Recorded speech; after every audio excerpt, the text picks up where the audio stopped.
Welcome back to the Moan Grave yet again, my friends. And today we have a very, very exciting topic. And what that topic is exploring the frame data of some brand new weapon types from the upcoming Shadow of the Erdtree DLC. So, without further ado, let's jump right into it. Alright, thank you guys for joining me. So, before we actually jump into the frame data analysis portion of the video, I just wanted to kind of take some time to let you guys know that all of the frame data that we'll be analyzing today is actually from patch 1.7, and that is when the 5 brand new weapon types as frame data was originally uploaded into the actual game client itself. And that's why we're able to kind of break down and dissect exactly what we're able to today. One other thing in addition to that is, that means that a lot of this frame data that we're looking at isn't necessarily going to be the quote-unquote finished product that we'll potentially end up seeing in the DLC proper, but what this data does allow for is a great and exciting basis for speculation as to how these new weapon types may actually function mechanically. And one last thing before we get started is, I wanted to mention that I am by no means the frame data whisperer or anything like that, so if I make a mistake here and there, definitely bear with me, folks. So, without further ado, let's jump on into it. So now we can really dive into the frame data, okay? So the first one that I'm going to be showing you guys is the pure throwing knife weapons, effectively, which we see in the trailer right here, right? So these. So, the neutral R1, right, frame 14, has a projectile bullet, which is what projectiles are referred to on the Frame Data Explorer, right? So, if you look at this too, because you take the end of the projectile's active frames, right? So, launching out at frame 14, the end of it, frame 16, and then it's traveling, right, towards your opponent. If you take that and compare that to the dodge cancel recovery window, which is about 7 frames, I do believe, from frame 16 to frame 23. And this is something that's interesting too, is that this is similar in dodge recovery to something like a offhand thrusting sword, or as it's commonly referred to as the offstock, right? So it's going to be similar in recovery to that. It's not going to be unpunishable by any means. But it is still a very, very safe option, you know, and this is going to be mirrored in your offhand as well. So there's going to be a lot of creative things that can be done with this purely throwing dagger weapon class. So, looked at the base R1s. The R1 chains are very, very similar in that regard. Running R1, frame 17, so pretty telegraphed. One-handed running R2 is frame 20, so it's pretty lengthy animation there, right? So I imagine there's going to be a lot of distance traveled for these accentuated, like higher frame animations for a traditional, or what you would assume to be a very, very fast weapon. So I find that to be really interesting.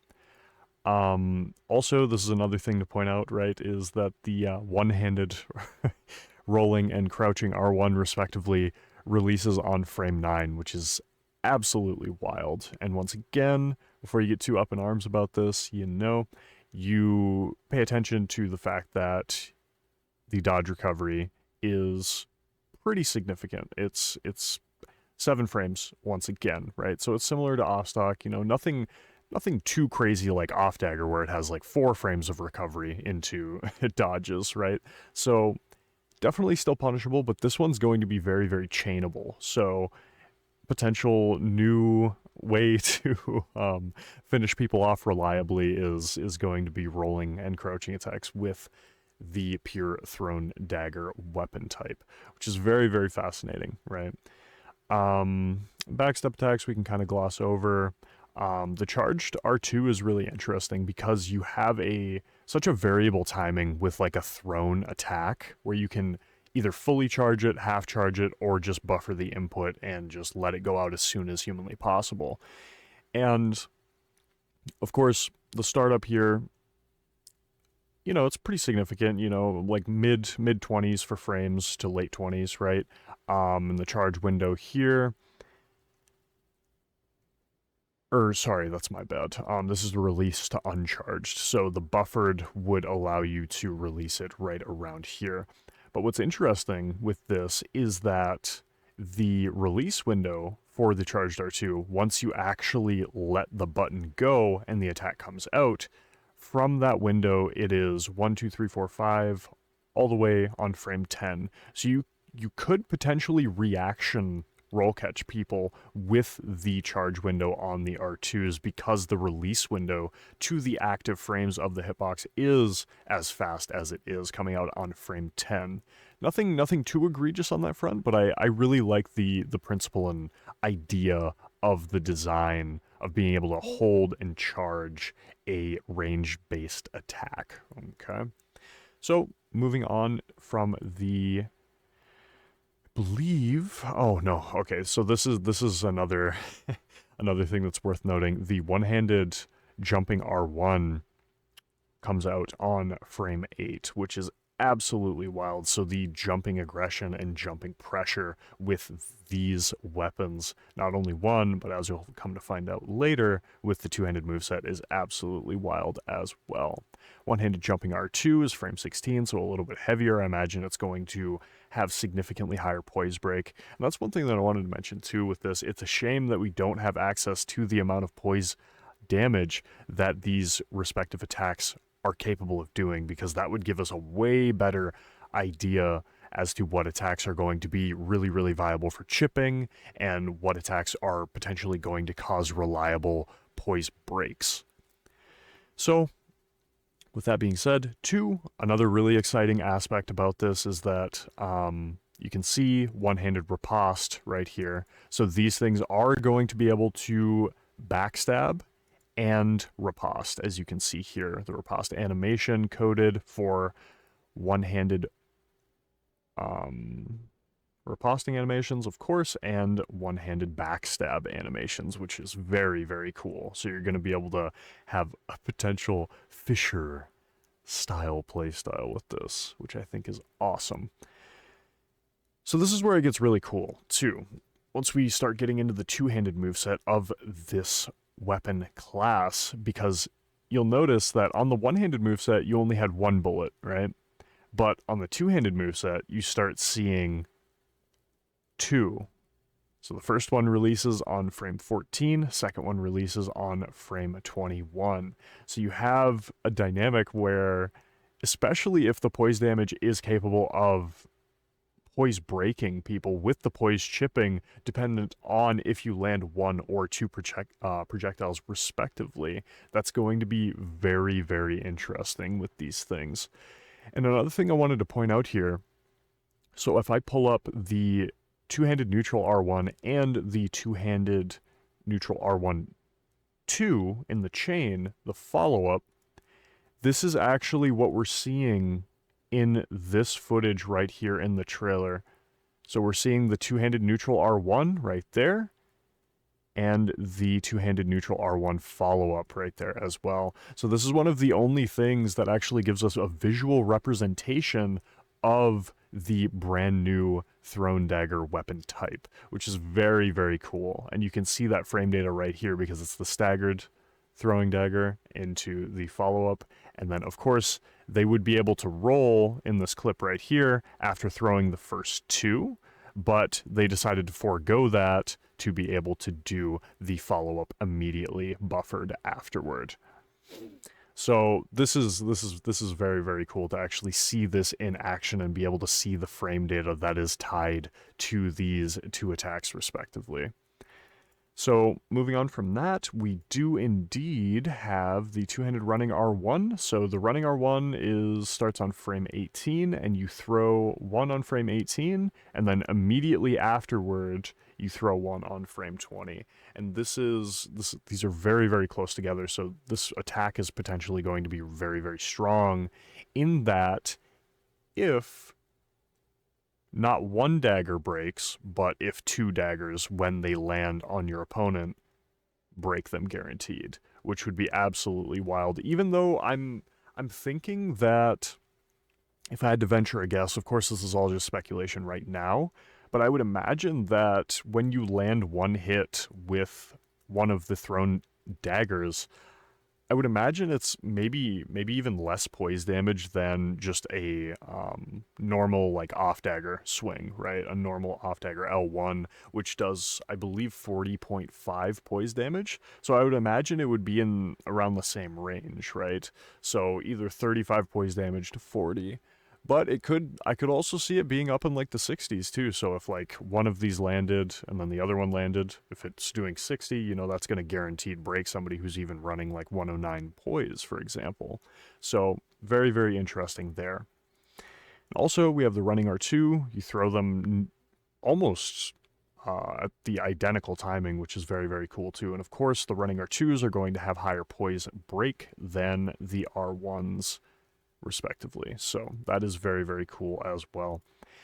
And this one's really interesting too, because beforehand you saw that we had a frame 9 rolling R1, and here we're seeing a frame 9 two-handed rolling R1 as well. And this is tied also to the crouching attack. So the crouching attack is going to function identically to the rolling attack frame data that we're seeing on display right now. So, but the main difference with the two-handed is the fact that, of course, you're throwing an additional projectile, which does come out. First one releases on frame 9, second one releases on frame 14. So that's very, very interesting there. And of course, if you want to play out the dodge recovery, that would be frame 14 through 16 to frame 21. So once again, similar in recovery to something like offhand thrusting sword or off stock, right? So that's really, really cool to see as well. And then once again, this is very, very cool. The charged attacks, because you throw 2 regardless of if you're fully charging the R2 or if you're just buffering it and trying to release it as soon as humanly possible. So, and all of the charged attack variants therein. And especially if you're throwing 2 daggers here, this is really, really cool. Creates an awesome, awesome dynamic. So, moving on from that, we have, I believe, it even has a 2-handed guard counter. So this also proves that you're going to be able to block cancel while two-handing. So this weapon is effectively going to function like the current paired weapons do that already exist within the game. So things like fist weapons and claws, etc. So when you're one-handing it, you have 1, but when you two-hand it, instead of two-handing that single weapon, it just gives you a duplicate in your offhand. So seemingly that is how this weapon is going to function, and just like fists and claws, it would retain the ability to block with the L1, which I think is very, very exciting as well. Being able to block cancel these neutral R1s, things like that, from range, and just throwing out an absolute barrage of attacks at people. So, moving on from that, we have the two-handed jumping R1 right here. Oh, well, the two-handed jumping R1 frame data isn't... So you gotta, when you're looking at this yourself too, if you guys decide to do so, keep in mind that some of these are not finished in terms of frame data. So you're gonna, like for example, like if you just pull up the two-handed buffer jumping R1, it's not gonna have the appropriate, recoveries tied to it. But if you click on the two-handed landing jumping R1, then you're going to see all of the appropriate recoveries coded in as well. So this one's really, really interesting, though. It has the two-handed jumping R1 is frame 8 for the release of the first projectile, which is absolutely wild. And then the second one is still extremely fast on frame 12. So the jumping aggression and the jumping pressure on the pure throwing daggers is going to be absolutely wild. So there's that, and it also, of course, has the paired moveset encoded, but this is just a duplicate of frame data with the two-handed moveset, and this is how I was able to confirm that these are a paired weapon, and the functionality is as such, because when you try to power stance something like fist weapons, for example, you're able to retain the neutral R1 moveset in your main hand when you equip a separate one in your offhand, but then you also gain access to the otherwise known as two-handed moveset, but it becomes your neutral L1, right?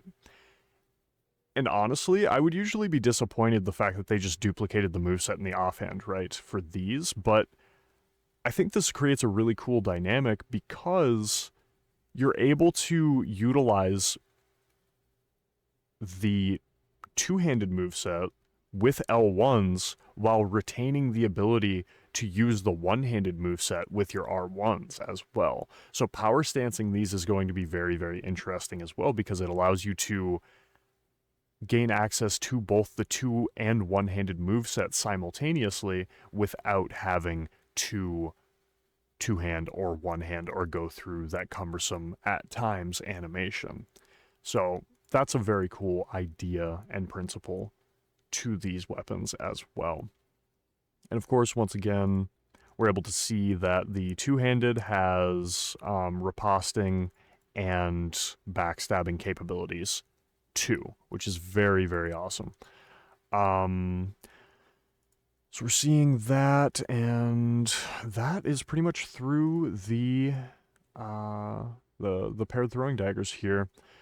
But one other thing that I wanted to point out is that the throwing dagger can be used in your offhand as well, and it mimics the exact same frame data nearly that it does while it's in your main hand, which is very, very cool. So this, the pure throwing dagger as an offhand is going to be, I would imagine, a very, very, very popular pick.